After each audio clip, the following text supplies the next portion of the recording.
And we are live. Thank you for coming. Absolutely. Obviously, the purpose of the show is to, of course, help spark and ignite a fire into people that have been thinking about taking that leap into either entrepreneurship, a commission sales job, or something new that they've been thinking about trying, but they don't have, the backing, the support, or the information to really take that leap. Sure. So, reason why I'm happy to have you on the show is because you have a lot of experience in your respective field as a financial advisor. And for those of you who don't know, that's how I know Marcus. How's it going, everyone? He closed me. This is Marcus. He is top 5% in his company at New York Life, which is a national Fortune. We're a Fortune 100. 100, That's Fortune right. 100 company. Yes. Top 5%, and that's a big deal. I'd like to think so, yeah. Absolutely. That's a big deal. So tell us a little bit about yourself. Tell us how you got started, why you got started, and we'll kind of go from there. Okay. So a little about myself. I've been in the industry for a little over 10 years. Born in Albuquerque, New Mexico, left 3 weeks later. So I grew up a military brat. So I lived all over the United States, East Coast, West Coast, lived internationally, graduated from Japan, went into the military myself. Like many individuals out there, had a tough time with dealing with the father. So my dad was a 30-year Marine, so he's a definitely overbearing, individual that at the time I didn't get along with, and I didn't understand what he was trying to do for me because I was a 17-year-old know-it-all that, I know what I'm doing. So my quickest way out of the house was to go in the military and to basically figure out what I wanted to do. So went in the military, got out of the military. I was based in New York, did a couple of deployments. When I got out of the military, I basically used the military to pay for college. A GI Bill. GI Bill, absolutely. Nice. So went to college, transferred out here to the U of A. When I got out here, I basically ran a remodeling business with my brother. So we did high-end construction homes, remodel. We did flooring and whatnot. And then from there, I went into corporate America, did a corporate job. Absolutely hated it for, a year and a half. And that was when I basically was like, this is not for me. This is not what I want to do. I want to be a slave to corporate America. I don't want I want golden handcuffs or handcuffs in any way to a desk. Sure. Hourly, salary, anything like that. And this was after your the remodeling? That's right. Okay. That's right. So then after that, a buddy of mine that I was in college with, he basically was a district regional manager for Farmers Insurance, and they were looking for franchisees owners. So then I opened a franchise and started doing that. And then from there, I was recruited to go into New York Life. No kidding. And there you go. That's where I'm at. And that's another interesting career field is owning your own insurance firm. Right. That's, before I got into the mortgage industry, that's one of the things I heavily considered. I did that too. Yeah. You were in the mortgage industry too? Yeah. No kidding. Absolutely. Wow. Yeah. Stressful industry, but I'm sure so is yours. Anything that's worth doing is going to be stressful Absolutely. at times, but you got to learn how to manage the stress, as I'm sure you know. Yeah, absolutely. Speaking of that, how do you handle the stress? Like, do you have like a routine? Do you? Yes. So number one is I absolutely have to have my workout regimen, and it's a way of just getting the physical stress, the frustrations out. Clears the head, helps you sleep. In addition to that, you got to have faith in what you're doing. You got to believe ultimately that everything is going to work out. And the less that you worry about things that you don't have control over and focus on what you do have control over, those little focus projects or tasks will allow you to continue to move forward and not worry about the big stressors that, again, you don't have control over. So why stress about it? Sure. Now I'm with you on that. And what does... So gym's a big part of your life, I'm assuming. So working out, staying fit. Staying fit, eating healthy. Sure. Yeah. I want to be around when I'm 100. Good point. So what is your, walk me through your daily routine. I mean, your top 5 in a Fortune 100 company.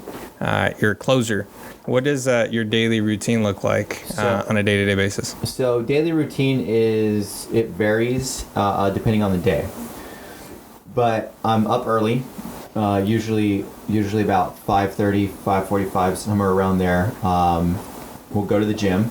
Once I'm done with the gym, come home, have my coffee, read the paper, listen to the news, read some chapters in the books I'm reading. In addition to that, I'm always multitasking, and I try not to do that because sometimes you can't focus on doing multiple things to the best of your ability. Yeah. But I have my schedule up. I have the news. I have the books. Just kind of getting a feel for my day because it's already pre-planned. But a lot of my routine is just planning. Sure. Making sure that plans work out in this business and in any business where you're running. You have to be flexible, and you have to learn how to mitigate schedule changes because people's lives change on a daily basis, and those are the people that I'm trying to get in front of to have conversations with. Walk me through how you get to the closing table. What you got to do to get a sale, what that entails, what the process is like. So you're a financial advisor, and obviously you help people with achieving their financial goals. Right.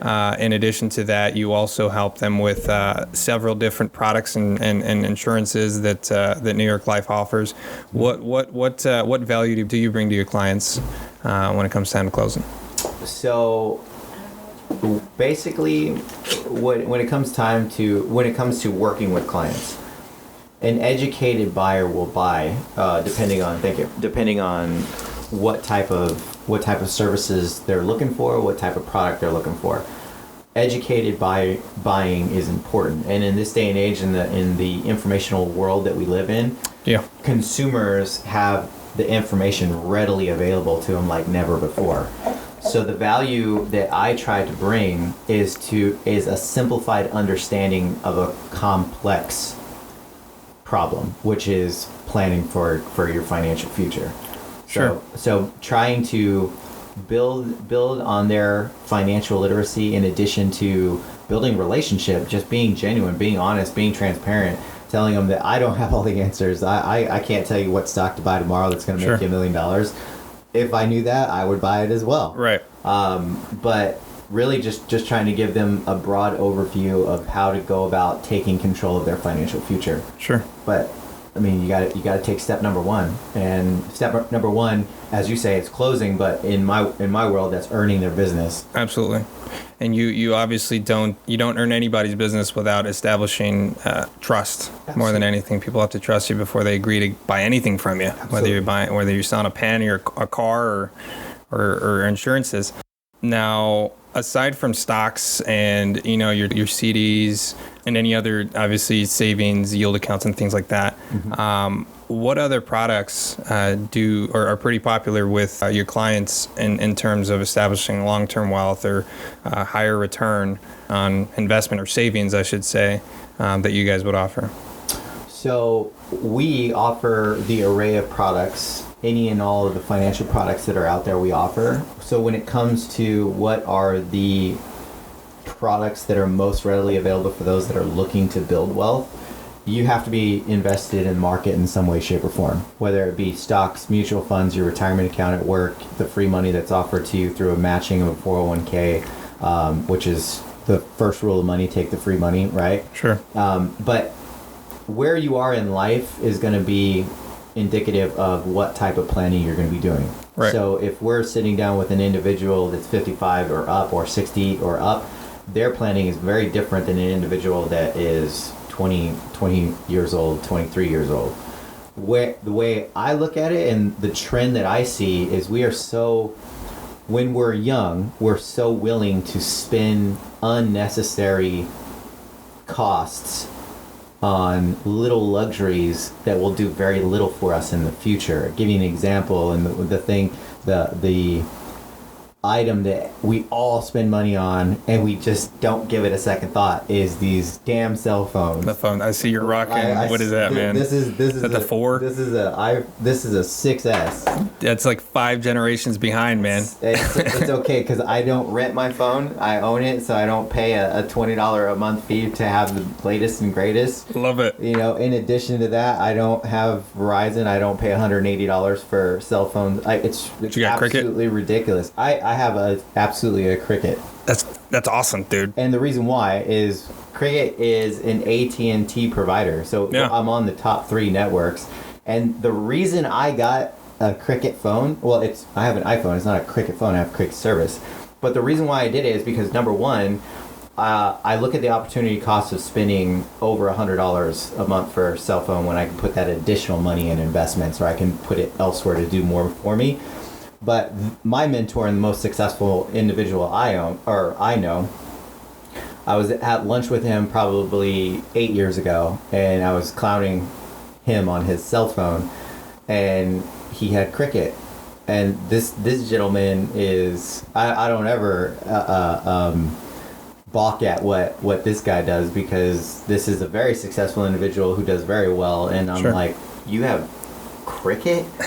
Why? And at the time I had Sprint, and I was paying $145 a month, $150 a month for a cell phone. That why? It's funny you say that, man. The guy that owns this building that we lease from, we lease this suite, this corporate office, and same thing, man. Guy is a multi-million-dollar producer. He is huge in the commercial real estate game. Sure. They own. I think him and his brother own Courtney. I think it's Courtney Real Estate and Investments or something like that. Okay. But anyway, dude's a multi-millionaire. He's got daughters at Juilliard, the School of Arts in New York. Absolutely. Guy's money. Guy's a closer. Sure. And you see him, and you would have never guessed it, man. Same thing, dude. He's got a Cricket phone, and I know because when he emails me, he'll say, he'll send me an email, and then he'll say, sent for my Cricket phone or whatever. Right. But the guy, we make fun of him because he, which we shouldn't. I mean, at the end of the day, he's got the last laugh. He's got all the money in the bank. He does. But the dude drives like a 2000 GMC truck. No headlights, no taillights, no license plates. Things just beat up. No AC because his windows are always down. The guy refuses to buy a cup of coffee, which we did here. Which how about that? We had to go with Cafe Luce. We got to support the local businesses. That's the purpose of the show. Amen. Guy's always barefoot. He's got no shoes, and if he's got shoes on, it's the same pair of sandals. I've seen maybe 2 different shirts on him. My point is, I mean, he thinks that way. I mean, he's got. I'm telling you, he's got investments up the butt. And at the end of the day, that's what he's doing with his money. He's delegating it the way it should be. Amen. There's a saying that's money talks, wealth whispers. Yeah, absolutely. Absolutely true. You read that Rich Dad Poor Dad? Of course. Yeah. Yes. Some of the things you were saying, man, I could because I've read the book and I've listened to the audiobook, and some of the things that you were saying really kind of echoed when I was reading the book, as far as like, people really do go for the luxuries before they can truly afford them. And I did too. I was absolutely, guilty of that, just because no one taught me. And you live and you learn.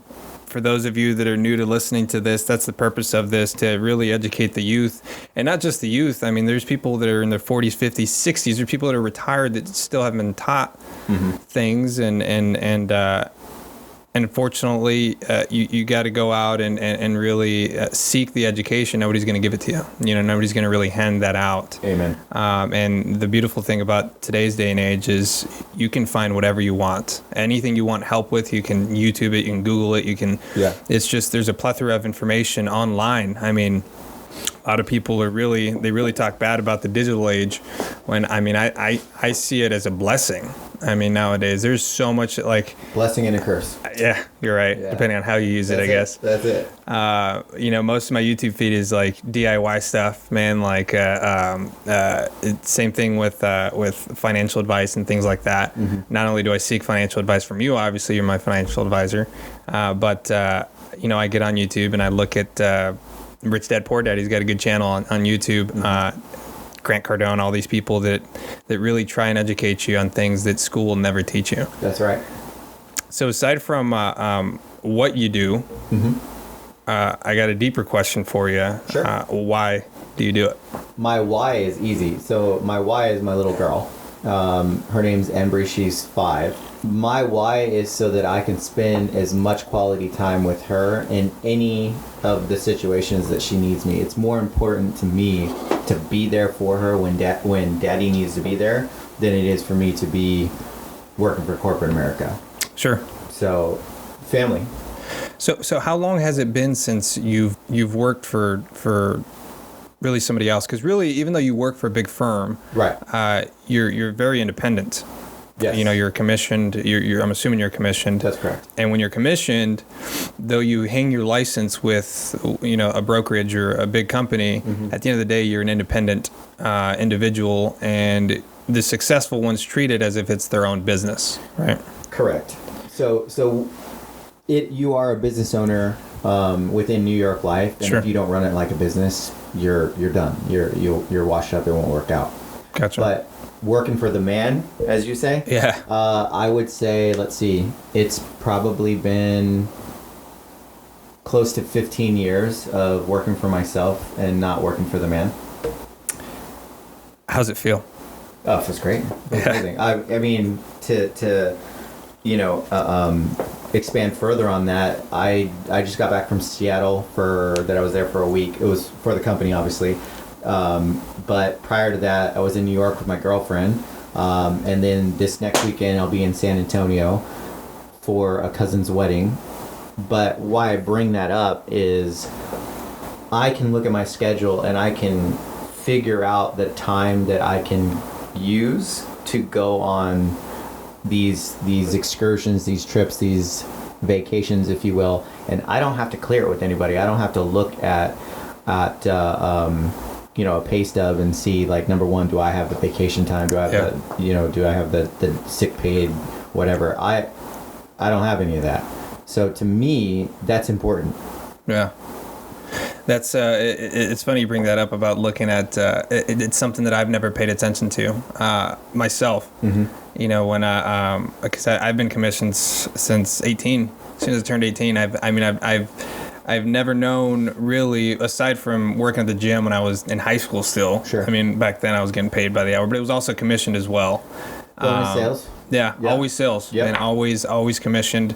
A firm believer that if you truly want to excel without needing a minimum 4-year degree, commissioned opportunities are the way to go. But I bring that up because when I left the dealership, when I was working at the dealership as a sales manager, you were doing well. I remember. Yeah, actually, that's when I first met you, man. That's right. I'm like, oh, here comes a closer. And it's funny, to interrupt you. When I met you, I saw that you had the spark. You had the potential to do so much more than what you were doing. But I knew that I know what sales managers make, and yeah, you make decent money, but your work-life balance is a disaster. There is no balance. Correct. That's right. And it's all work. And you had massive golden handcuffs. Yeah. Yeah. But look at you now. Yeah, man. I'm happy. Of course, very grateful. I think before any other kind of feeling, I always fall back on gratitude. That's the number one thing. If I could tattoo it on my forehead, I would. Don't do it there. Yeah, man. When I was at the dealership, you're right, dude. It was. Most people. When I quit, they couldn't believe it. They're sitting there looking at me. They're like, dude, you've been making 6 figures since you were 19 years old. Right. They wanted to say, and that's the only thing that kind of bugged me, because they would say because of me. They would say, the man, as you would say, right, would tell me, well, hey, you're here because of me, or you're in this position because of me. I gave you this opportunity, and that's not false. They did give me an amazing opportunity. Sure. But I did not take it lightly. From the moment I started there, I hustled, man. Because when you're commissioned, dude, you want to work. If you don't work, you don't eat. Amen. And there's no set hours in I'm assuming you don't have set hours. I'm assuming you can. The more you work, the luckier you get ultimately. So. And I don't know about you.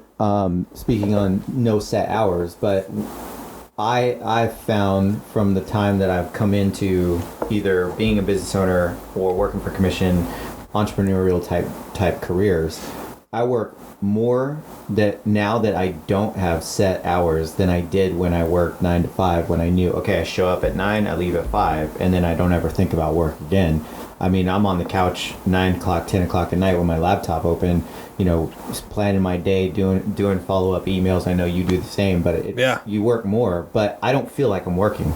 If you love what you do, it ain't work. You're absolutely right. And, you know, a lot of people say that, and not a lot of people grasp the concept that you're trying to really convey with that, because I'm the same way, man. I mean, with the exception of the dealership, you know, before I took that leap, when I was working at the dealership, and you're right, I had golden handcuffs on, man. You know, I love to compare the car business, similar to signing a deal with the devil. Yep. Yeah. Because they're going to reward you, man, and they're not going to require you to have a 4-year degree. Right. I mean, you have the potential of making an easy 6 figures with zero experience in sales. Right. So long as you apply yourself to it, just like anything else in life. And it's great. Yeah, it was great. Well, it was money there. ain't everything, though. You're absolutely right, man. So I really had to analyze, and after we had my daughter, you know, and it was like pulling teeth to get 1 week off to spend with my newborn daughter, you know, and that's when I realized, I was like, holy crap, man, I got to get the fuck out of here. You know, because if it's this bad with my first daughter, I want to have at least another kid, you know, and at that point, I probably want to take more than just a week off. Yeah. You know, and those are just beautiful moments that you don't want to miss with your family.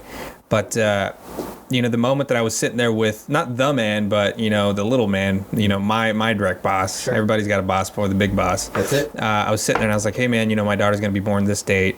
You know, I was thinking maybe I could take this much time off. You know, I haven't taken time off in 3 years, and not making that up. Never took a vacation. Sure. I said, hey, man, you know, what do you think about me taking 10 days off? And we literally had to sit there and negotiate on how many days they were gonna give me off. Ultimately, we settled on 6 total days off. And man, that really made me feel like shit, you know. And that's when I realized, I was like, holy crap, like, is this worth it, you know? Yeah. And you know, after that moment is when things really started going south for me, in terms of me being applied to them, to the career.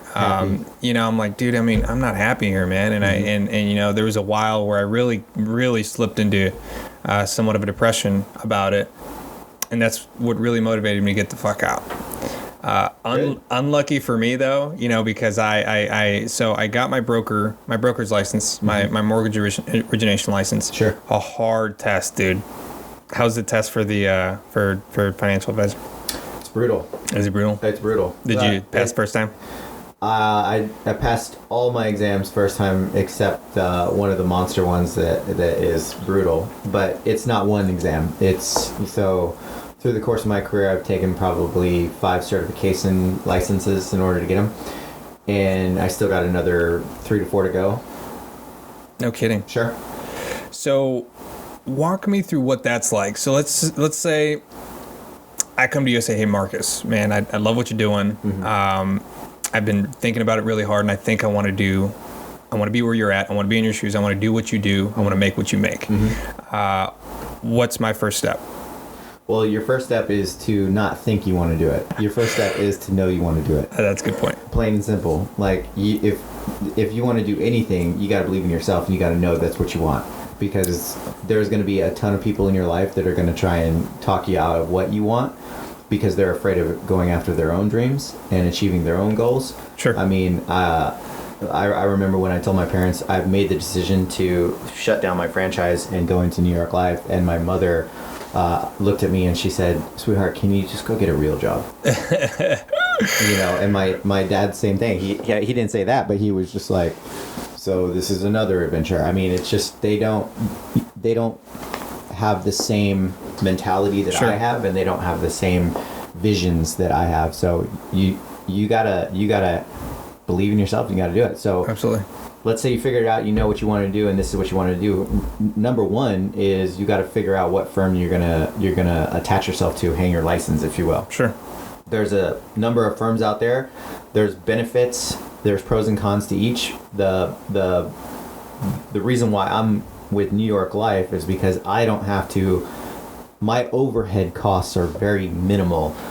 If I was to go out there and do my own financial firm and put, Carreon Financial, which I still have the ability to do now that I'm seasoned in the company, I have to burden all the overhead costs, the cost of running, of operating the business, the general liability cost, the payroll, the commercial lease, all of that falls on my shoulders, in addition to the legality and paying for the possible litigation with clients. I mean, you're dealing with clients' money. Yeah. Sometimes that comes around, and you better have good legal representation. Well, of course, we all try not to be in that position, but let's say that ends up happening in the current position that I'm at. Well, New York Life goes to bat for me.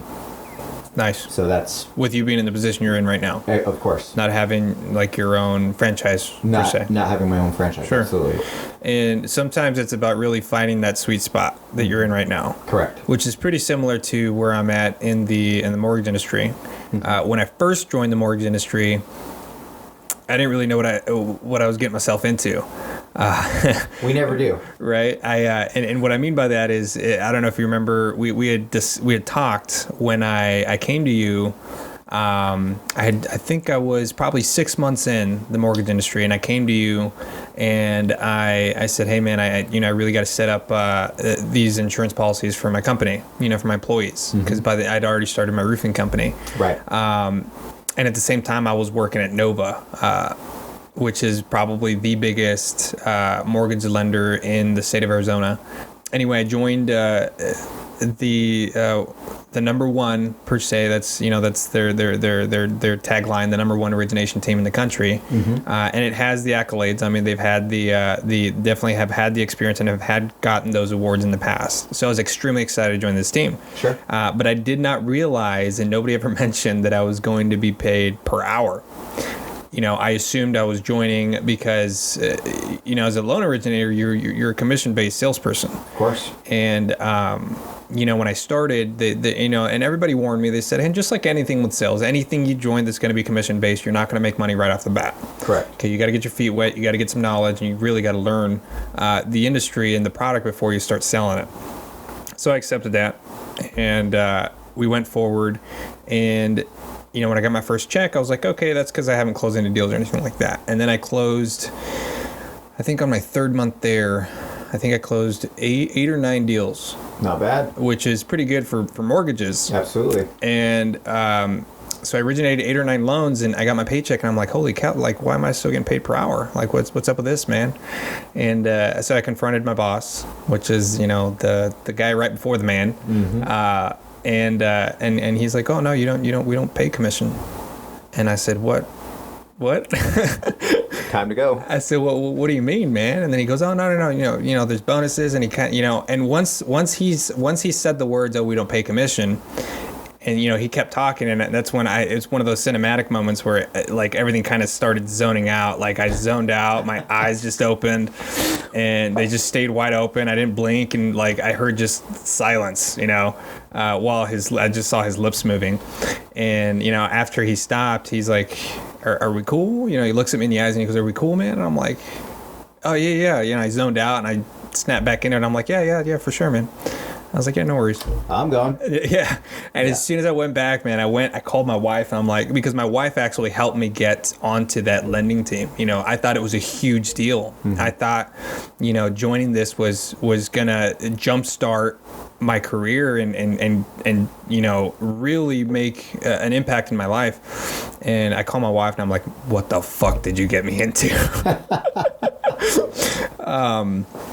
And we had a long discussion about it, and she couldn't believe it either. And so anyway, long story short, I left. I a few months later, I think a couple weeks after we had talked about setting up the policy for my roofing company, that's when I left. I said, hey guys, this isn't for me. I wasn't happy, and I started feeling the same feelings that I was feeling at the dealership. Sure. Those handcuffs. Yeah. At first, I thought I was going to have the liberty, because as a mortgage originator, you want to be out there just like you. Mm-hmm. You want to be out there. You want to be marketing yourself. You obviously want to. It should be your goal to have a cup of coffee with a new client every day of the week. Absolutely. And that's just a small goal. Mm-hmm. Social events and all this stuff. So you just want to get out there. And they wanted me in the office, 8 a.m. to 6 p.m. every single day. And in most cases without a lunch. I'm not saying that's inhumane, but those were just the expectations set forth. And I'm just sitting here like, hey, man, like I thought I took these handcuffs off, dude, and they put some on my legs now. Right. Oh, yeah. So that's when I got out of there. Now I work for LensSmart. And now I'm starting to feel that exactly what I wanted to feel, the freedom, just hanging my license with a reputable organization that's going to allow me to originate loans on my terms. Sure. And it's been working out for me, man. And it allows me to really to hone down and really add side hustles onto that, because when you're working an 8 to 5, 9 to 5, you can maybe add one side hustle onto that, but if you're lucky, because again, you work for somebody at the end of the day. Scale of 1 to 10, how rewarding can the job be? 15, absolutely. Wow. I say that because you have the ability to generate in 1 month what most people will make in, oh my God, 2 years, 5 years. No kidding. 10 years, 1 year. Absolutely. Wow. Just like in a lot of sales jobs, that you get paid what you're worth. Sure. And I'll never forget the day that I went into New York Life. So it was my first month in the business. Yep. And it was probably, July or something like that. But there was an individual, an advisor of the firm, and she basically did $98,000 of commission in 1 month. $98,000 in 1 month. And that was pretty much when I made the decision that this was a smart move for me. This is exactly where I need to be, because I have the opportunity to do that. Sadly, I have not been able to break $98,000 in 1 month yet. But you have to believe in the fact that you can do that. You have to believe that it's possible. Absolutely. And that it's funny you say that number, that 98,000, man, and that really it really resonates with me, ironically, because I remember being at Nova, working on the team, and I went over to a good friend of mine that also works at Nova, but he has his own team. And I asked him one time, man, and I said, hey, man, don't bullshit me, man. I said, is this a good spot? And he said, hell yeah. And, he was hyping it up and all that stuff. And I said, right. I said, dude, how much, don't bullshit me, man. How much money what's the most money you've made in 1 month? Right. And he's like, dude, I made $90,000 in whatever month. And I was like, holy crap. Right. I was like, dude, 90,000 in 1 month. Yeah. He's like, dude, yeah. And I was like, bullshit. And he's like, here, I'll show you. Fucker made $90,000 in 1 month. Yeah. And it definitely took a lot. It's, the dude's always stressed the fuck out, and but like you said earlier, the rewarding jobs are very stressful, obviously, but if you love what you do, then it's worth it. Yeah. But I bring that up because the whole $90,000, I couldn't believe it. I'm like, holy crap, like I want to make $90,000. Right. I knew I wasn't going to make it on that team that I was on, the people that I was working for. Sure. But I had already had my roofing business side hustle at the time. So I took his number and I said, dude, I want to make $90,000. Yeah, I didn't share that goal with anybody because I knew people were going to laugh at me. They're like, dude, you're working by the hour. How you can make $90,000, right? Anyway, I set that goal, and I hit that goal within 2 months. How about that? 2 months later, man, 60 days later, I cried, man. I was sitting in my car when I got a check for that, for a particular project that we did. I couldn't believe it, man. And all I did was I just set my eyes to it, man. I tunnel visioned that shit. Tunnel vision. And 60 days after, I heard his words echo. And I wasn't jealous. I was just like, man, I want to know what it feels like. And I became obsessed with the number. I became obsessed with making it. I became obsessed with everything that had to do with me making $90,000 in 1 month. Productivity, laser focus. And we did it. It's crazy, man. It's amazing what you can do when you put your mind to something. Absolutely. And there's a lot of people that try and give advice that people don't even give them the time of day. Like, they don't give them the time of day. They think it's all bullshit. They think it's, there's a lot of closed-minded people, which I wish people were a little more conscious right nowadays. Going back to what you said of getting buying the iPhones before they, like, dude, an iPhone nowadays costs $1,100 or something like that, $1,000 base, right? That's where they start. I mean, dude, that's down payment on a house. That's 33% right. of a down payment on a house, That's man. right. Depending on like a $100,000 house. In some cases, you don't even need a down payment to buy a house, but programs, they want to buy the phone first, you know, or the car first. Oh my God, dude, going back to that. Oh boy. So who would you say is your number one motivator, influencer, or mentor per se? Anybody you look up to now that you would attribute some of your success to? I would attribute a lot of my success to following the footsteps of the individuals that I read in the books. My parents are still big motivators to me, even though they were not necessarily hugely supportive of my decisions early on. But they have my back. They believe in me 110%. Sure. So they're a huge motivator for me. In addition to that, my brother, all the individuals that my sister. So the ones that love and support me, those are my motivators. Those are my biggest influencers. In addition to that, then you have like the TED Talks, and you have the Tony Robbins, and you have those individuals. I don't know them personally. I've seen them speak. I love the messages. It just reinforces the beliefs that I already have, which is important. You gotta stay hungry. You gotta stay committed. And a lot of times when you're on that journey for success, you're on an island by yourself, because if you don't surround yourself with people that are like-minded, that want the same things as you want, which there's very few out there, it's easy to get distracted, it's easy to get complacent, it's easy to take your eye off the ball and kind of float the other direction. Sure. So who you surround yourself with is important, and there's a lot of distractions out there. I mean, absolutely. I mean, I'm not even 40 yet, and I've gone through a number of distractions in my life, but there's more to come. Yeah. And, you just got to do what you got to do. Absolutely. So going back to, what you were saying about it's important who you surround yourself with, obviously. And obviously who you choose as influencers and stuff like that. One thing I want people to know, if you take this leap of faith, if you take that jump into uncharted territory that you're not familiar with, if you will, commission sales, if you will, or entrepreneurship, or you start your own business. One thing I do want to warn people about is it can get pretty lonely. And I mean that because not a lot of people are on the same page. Mm-hmm. And I can say that firsthand because unfortunately, though I've tried to motivate some of my closest friends into jumping on the ship with me, they gotta want it. They wanted to stay on the dock. I'm like, hey, dude, the ship's sailing, guys. Like, you guys want to jump on or what? Mm-hmm. And they didn't want to, and or they want to do their own thing or whatever the case is, which I would never do or put anybody in the position to harm them. Mm-hmm. At the end of the day, what my passion is truly helping people. I envision myself being like a Tony Robbins or a Gary Vee or somebody who, once I eliminate the fear of public speaking like everybody else, it's my goal to definitely be on a stage like that, man, and really help motivate some people. And especially with my background, being a minority, being a Hispanic, little Hispanic boy that grew up in the worst side of town, and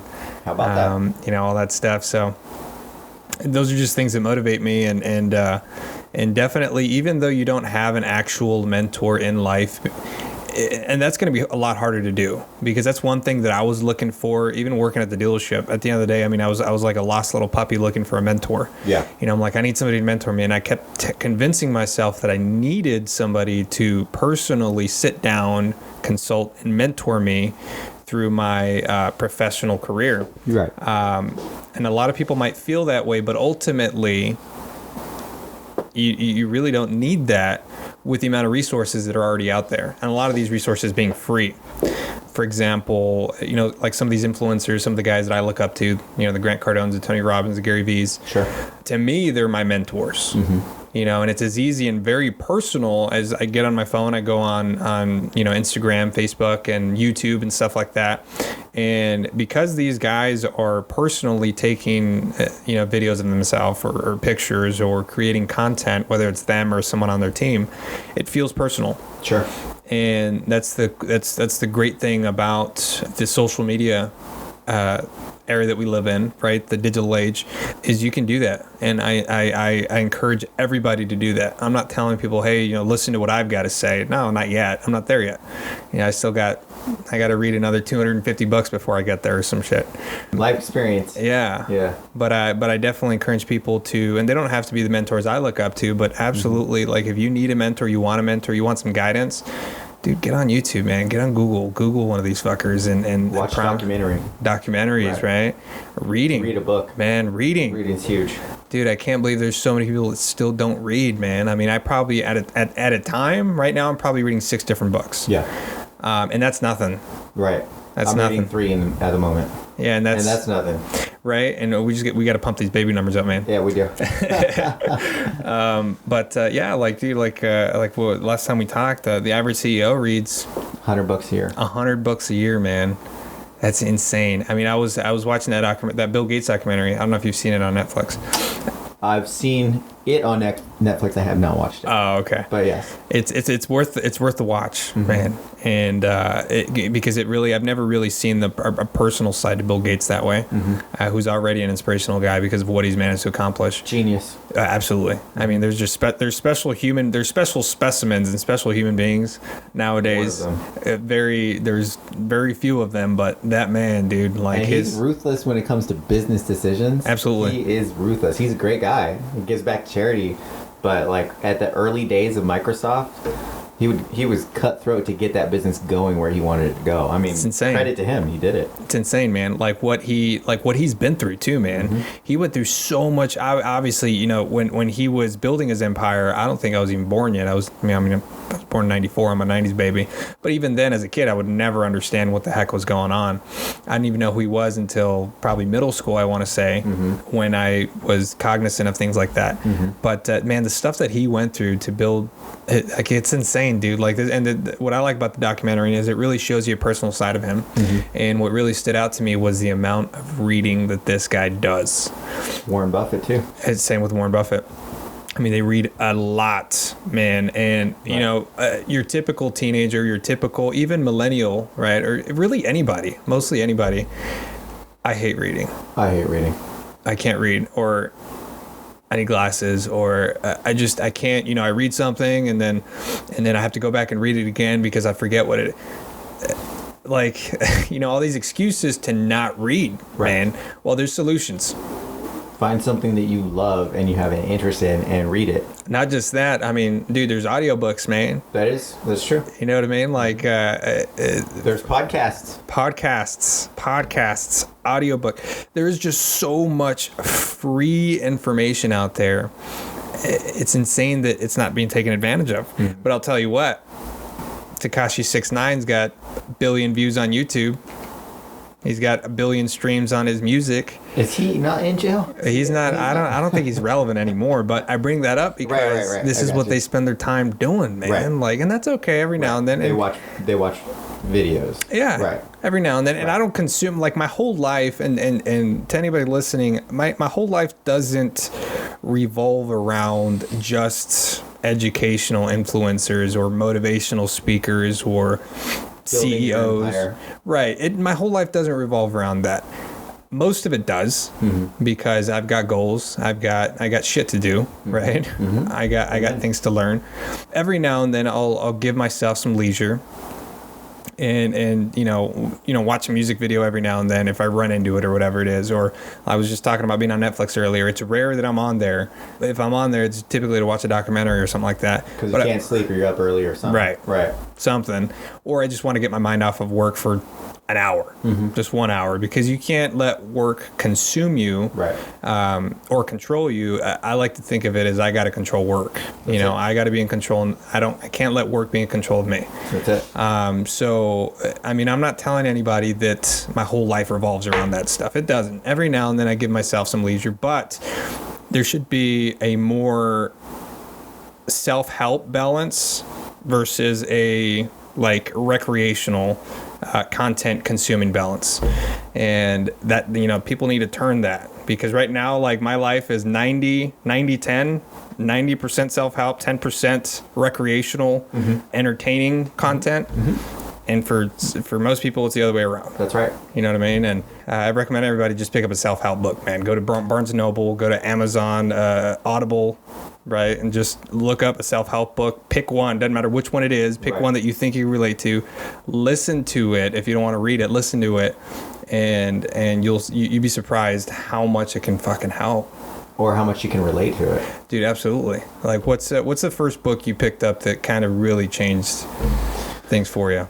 Oh, that's easy. It's a book by Ben Mesrick. It's called Rigged. So Ben Mesrick is an author that writes about exceptional individuals that have revolutionized an industry, a way of life, or a business enterprise. It's true stories, so they're nonfiction books, they're not fiction.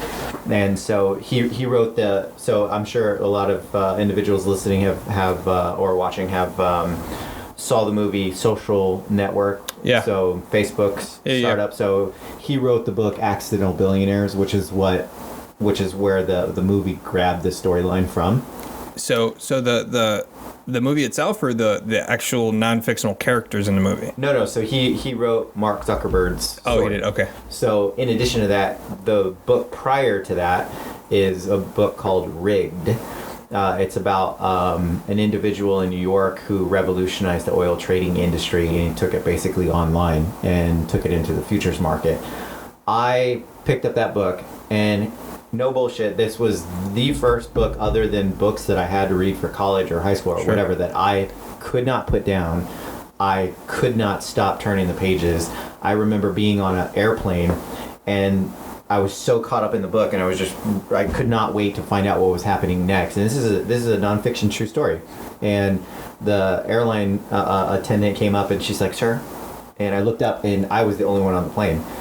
Oh, sorry. No kidding, so dude. I closed the book, grabbed my stuff, got off the plane, and I literally, as soon as I walked off the plane, I sat down at the first chair, opened up the book, and continued reading. I read the book in like less than a week. It was crazy. Wow. Mm-hmm. So you became obsessed with it, and the reading of, dude, that's awesome, man. But so why I bring that book up is because I related to the fiction. Well, it wasn't a fictional character. I related to the character and what he went through and what he aspired to do with his life. Sure. He didn't want to follow the norm. He graduated from Harvard Business School, top of his class. He went on a full scholarship. He came from the wrong side of the tracks in the Bronx. He was an Italian American. He didn't have money. He didn't come from that. He was working class, and he took a job right after September 11th. He was top 1% in his class. Okay. He took a job for Merrill Lynch as an analyst, making $92,000 a year, and you think that's a lot, but when you live in New York City, that's nothing. No. And prior to September 11th, so he graduated the year after September 11th, so 2002.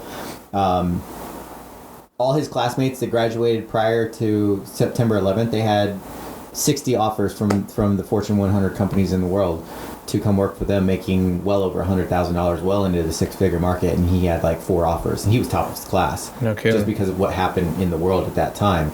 So long story short, he went to work for Merrill, absolutely hated it, and by a whim, an opportunity presents itself, luck favors the prepared.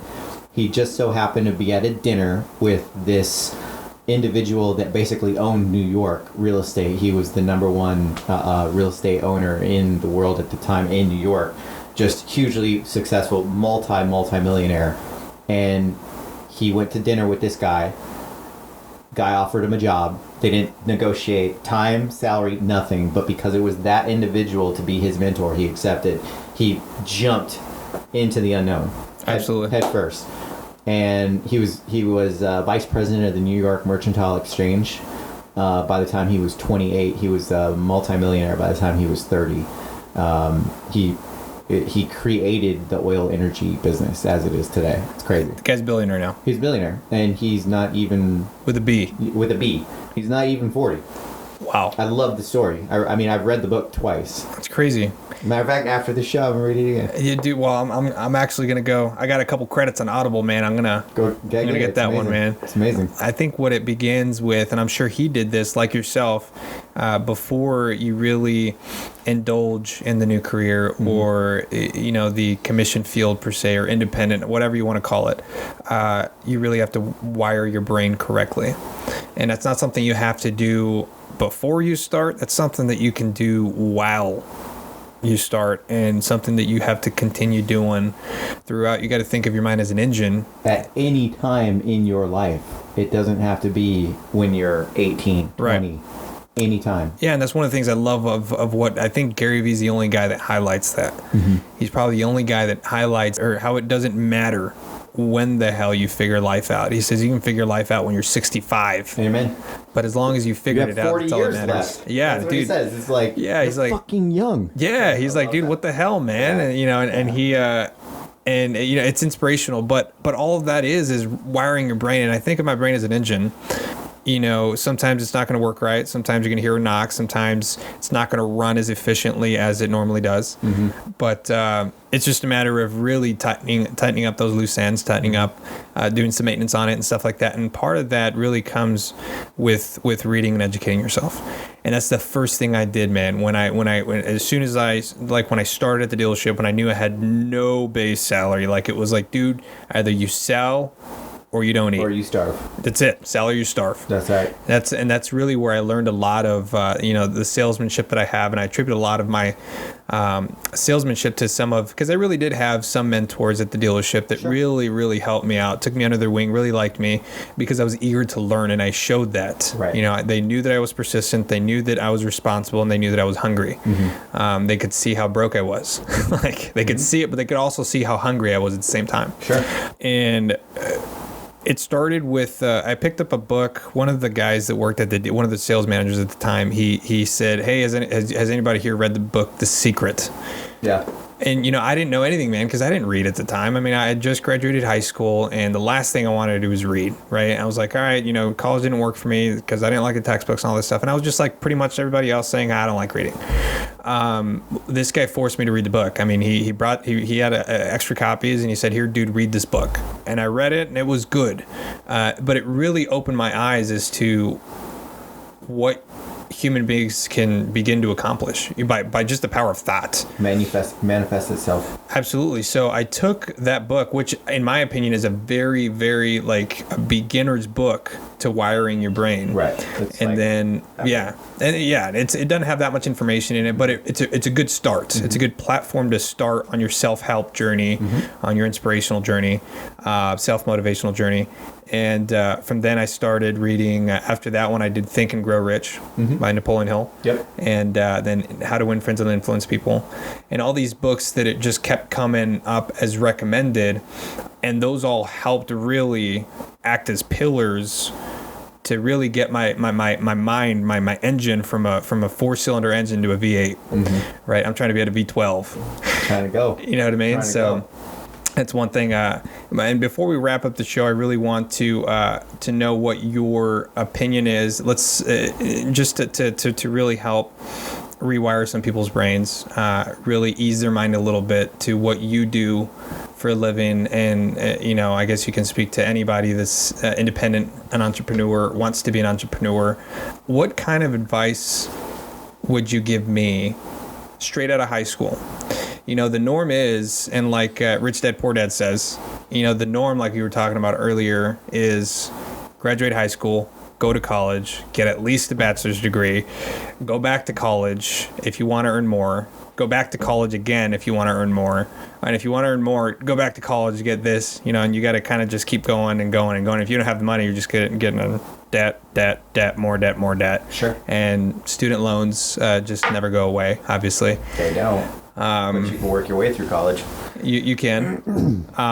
So let's just say I'm 18. Okay. I don't know what I want to do with my life. Okay.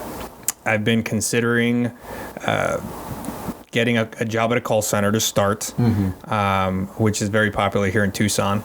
Right. They're popping up like hotcakes, man. In these call centers. Yeah, they pay you just enough to think you're doing well, Absolutely. but not enough to actually make a difference. And what's crazy about this is is Tucson, and people don't realize this, but Tucson is home to so many call centers because of that. Because we're actually, as much as it pains me to say this, the city is statistically one of the least educated cities in the country. Well, we're out of 50 states. We were ranked 49 when it comes to the 49. educational system, and then in addition to that, the median income in Tucson is $37,000. Yeah, that's the average. That's household. Yeah, That's combined. right. And that's not good. Luckily, Tucson isn't a city that requires a lot of money to live. And that's part of what makes these call centers so successful is if I pay you $45,000 or $40,000 and you can live pretty comfortably here, you think you're doing well, and that's great if being at that level of comfort is for you. Yeah. And I didn't choose the career I'm in solely for the money. Initially I did, but Sure. but it's about having options and being able to write my own ticket. Yeah. But to going back to what we were talking about the call centers and the median income, yeah, it's sad.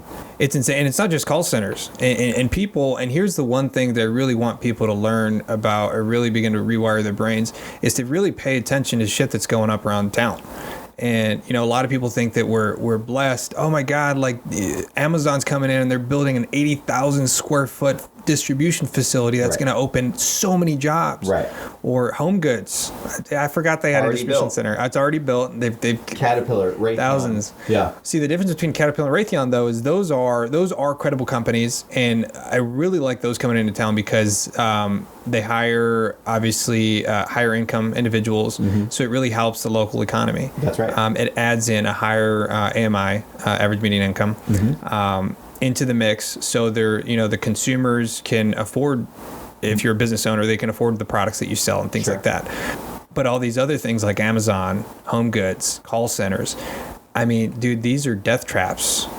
I mean, these... If your brain is wired wrong, it's Right. a death trap. and some Right. people are thinking, oh my God, like, oh, well, I'm working at a call center now, I'm making $10.50 an hour, or whatever they're making, $10.50, $11 an hour. 15, I think, in some, which still is like, do the math on that. You do $15 an hour times 40 hours a week, but then take out taxes, take out FICA, take out Social Security, you're not making that much money.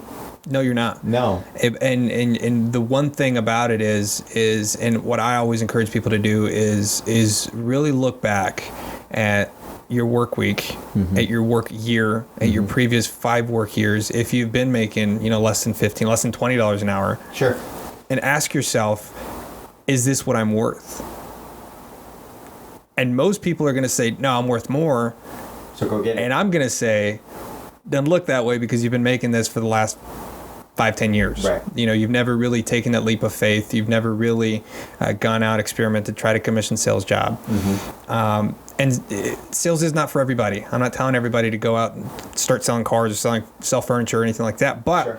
your passions can really come into play because you can do things you're passionate about and still make money off of them. Amen. It's a side hustle. That's Like, dude, I want to, like, for instance, my goal, my dream is to be a hotshot Hollywood movie director. It's kind of far-fetched. It's kind of weird, and I don't really share that with a lot of people because... Well, I can see Right. why. I can see how that would go hand in hand. Yes. Right? So my point is, so that's my passion. Okay? I'm passionate about film, media, content, graphic design, anything that has to do with putting visual, whether it's entertainment or visual aid to education. That's my passion. So I'm doing that in a different way. I'm not making movies, right? I'm not making silver screen movies or TV shows or anything like that, but I'm using my passions to help me in my professional career. Right. And people can do that. If you're passionate about cooking, dude, and you work, I don't know, if you work at a call center and start a side hustle, Right. start cooking, start Right. catering, start doing it on the weekends because there's parties on the weekends, there's weddings on the weekends, and you can do something you're truly passionate about and still make money off of it. You can make a lot of money. And that's with everything. Passionate about it. And that's with anything. Let's just say your passion is singing, right? If you love singing, but you got an 8 to 5 job, that's cool, man. Like maybe you work at a call center and you're not going to sing to people when they're asking you questions and stuff like that, right? You're not going to sing to them, but you can go home. You can do Justin Bieber, YouTube, man. Justin Bieber. Right? Record yourself. You go on Facebook and you see all these videos of people just sitting there with a studio. Like the studio that I built here, man, I probably made for, not including cameras, I probably pumped $300 into all of this. Yeah. Like, dude, it's easy, man. I'm looking around. It's... Yeah, and I mean, going back to Amazon, the one-day shipping, thanks to the distribution center here. That's it. I got it all off of Amazon, but it's not that hard, man. And you can truly pursue your passions and do them on the side. And eventually, if you put as much time and effort into your passions as you truly, truly, truly want to, eventually they'll catch up and surpass your professional career. Sure. To the point where you can quit your 8-to-5 job, your 9-to-5, because you started that passion while you're working 8-to-5. You know, because that's not an excuse. The whole, I got a full-time job. I worked 40 hours. I worked 50 hours last week. Dude, I've worked over 80 hours in 5 days. And I still went home and did my side hustles. Absolutely. You know what I mean? So... blood, sweat, and tears when you're passionate about it. Absolutely. Always. So I'm 18. Just graduated high school, man. What advice would you give to me? Would you tell me to go to school if I told you, hey Marcus, I don't know what I don't know what I want to do when I grow up. Okay, so right there, if you're 18 and you're telling me I don't know, then unequivocally I'm going to say go to school. Go to school because you don't know. Sure. If you're 18 and you're passionate about, you have this undying passion for what it is that you do in your skill set, your trade, your interest, or whatever, and you're like, this is what I want to do, then I'm going to tell you, run for it, go for it. But if you're 18 and you don't know what you want to do, you got to go to school. And it's not so much to get the certificate or the certificate or the degree that says I have a college degree. Sure. It's about creating the network, building the relationships that is going to lay the foundation for your future. Because take for instance, when I opened up my franchise at Farmers, I was not qualified to do that, but because of a relationship that I had from college, and my college buddy was the regional manager, that was the only reason why the door was opened. Sure. Now, granted, I had to walk through it, but building the network is, from what I've seen in my little experience in business, it's essential to being successful. Because once you have the network and the foundation, a little bit of skills being built upon that, the education on top of that, and then once you determine and you find this is what I want to do, it's going to take you to the next level. Right. I completely agree with you on that. That's one thing that people do ignore and avoid is really building their network. And there's, again, going back to the free resources on hand, there are a lot of free resources. If you have social anxiety, if you're a shy person, if you don't like going to networking events, if you don't like inviting people out to coffee, you can start online. Just like with anything, man. Come join us. Yeah. Or you can come join us. Come have some coffee with closers. That's it. But yeah, I like what you said with that, with really building your network, because that is probably the most overthought process when you're building on your professional career, your entrepreneurial career, is realizing that other people will help you get to where you want to be. People, absolutely. Not things, not absolutely. Companies, not businesses. I mean, just because you joined a Fortune 100 company doesn't mean you're going to make it. Ultimately, no matter what the fuck you do for a living, people are going to help you get to where you want to be. Absolutely. And just networking with them and meet, because you never know when you're going to meet that person that's going to hand you your first $1 million. Or see what you don't see in yourself at the time. Absolutely. And there's some people that really bring that out. My wife, because I met my wife, because I married my wife, believe it or not, my wife has guided me, with the exception of the roofing company. She got me the job at the dealership when I started making my first 6 figures. she got me the job at Nova, even though I'm still, I was upset at her for that one.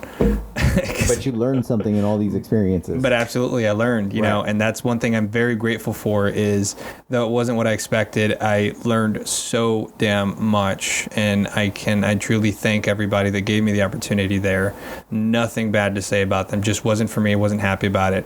But my wife has put me in these positions, subliminally put me in these positions without me.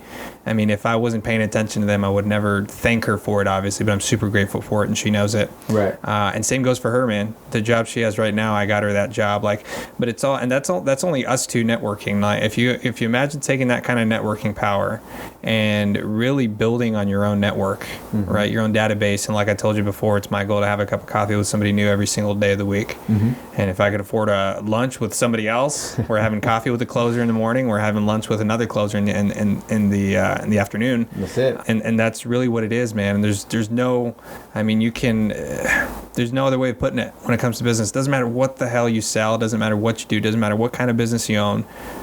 Ultimately, your business will not grow as fast as you want it to if you don't grow your network. That's right. It's did you ever read that book, Never Eat Alone? Never Eat Alone. I haven't read that one yet. That's a good book, man. That one also, that reading that book was like, holy shit, okay, I got to stop being this shy dude. I got to start being more outgoing. I got to stop having this social anxiety. I got to stop, when you go to social events, I got to stop being the guy that stands at the bar and looks around and, stands on his phone and checks ESPN 30 times. Right. Pretends like he's got something else to do, right? Oh, I got a phone call. Hold on. Or I got a phone call, or I got to text my wife, Right. Right. After reading that book, I realized, holy crap, I gotta do what this guy's telling me to do, and really build on your personal network, because every single person that you meet is a potential client, and if that person's not gonna buy your product because he's already bought it, he's got other friends. Or he or she, they've got friends, they've got networks, they've got connections. Shit, somebody might know the fucking president, and he might be able to get you to meet him if you want to. Or they might know Oprah. Or Oprah. we have Oprah as a client. That's I crazy, personally man. don't, but like the company does, and it was because the agent was on a flight from Chicago to New York, and he sat next to her publicist.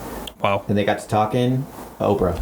That's crazy, man. Because he talked to the person next to him. That's insane. Yeah. That's insane. The opportunities that you can create by truly just fucking meeting people, man. Meet somebody new, talk to them, and you don't even have to talk about work, man. Just make new friends. And I'm not saying get rid of your old friends, but I'm saying get rid of the friends that aren't going to help you get to where you want to be. I'm not saying that either, but I lost a 10-year relationship, a friend, because when I jumped full force into what it was that I wanted to pursue, I needed to surround myself with all the positivity that I could find. Sure. Because it was hard. It's not easy. And the friends that are negative, I can't have them in my life at that point. They couldn't see it. They didn't believe it. And sadly, I lost that relationship, but that's okay. I lost a lot of them. Yeah.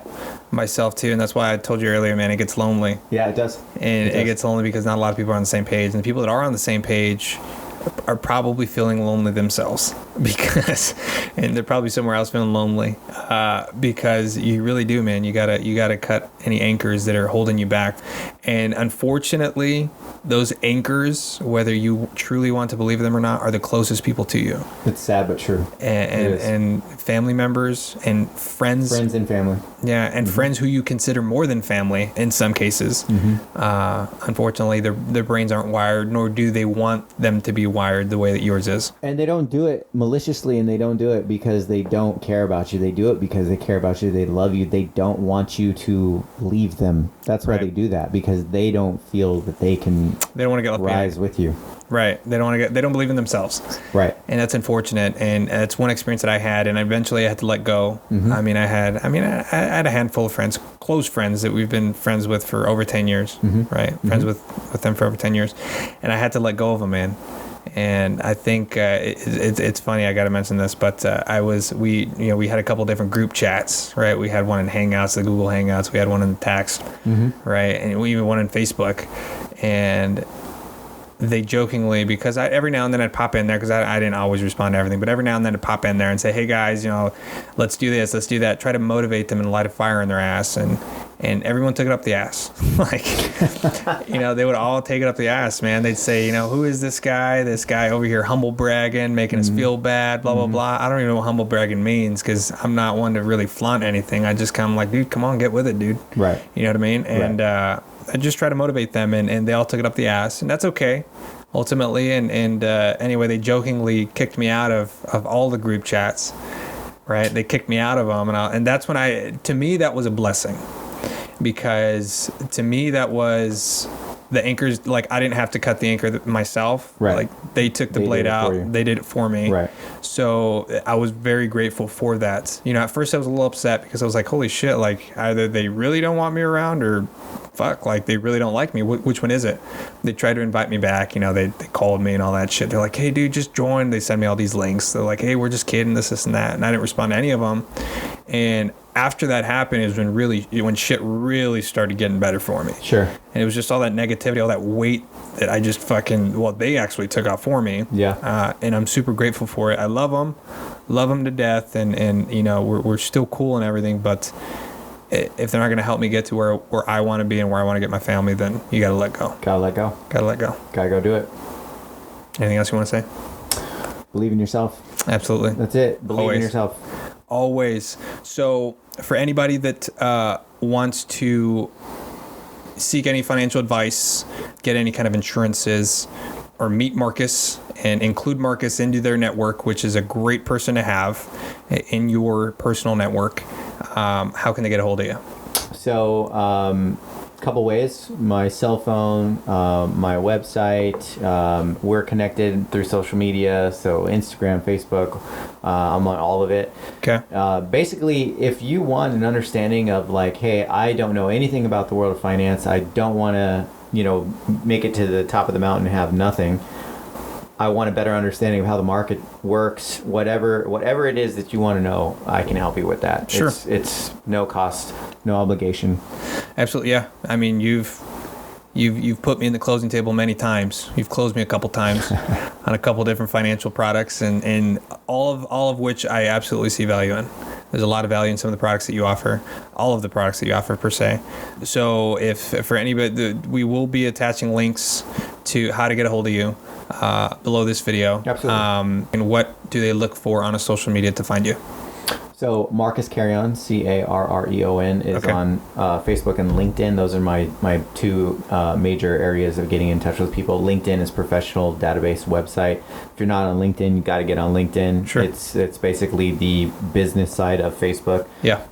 In addition to that, my phone number, my business phone number is 520-620-5393. That's my direct office line. Okay. I was going to ask if that was the one for your iPhone 6. No. That you have on Cricket? No. Not that one. Just kidding, brother. Well, thank you so much for joining, man. It's always a pleasure having you. Absolutely. I'm going to have you back for future episodes. For sure. Once we start really hammering down and we grow a following, I really want to start teaching people invaluable financial lessons. Cool. Thanks for having me, man. Thank you much, man.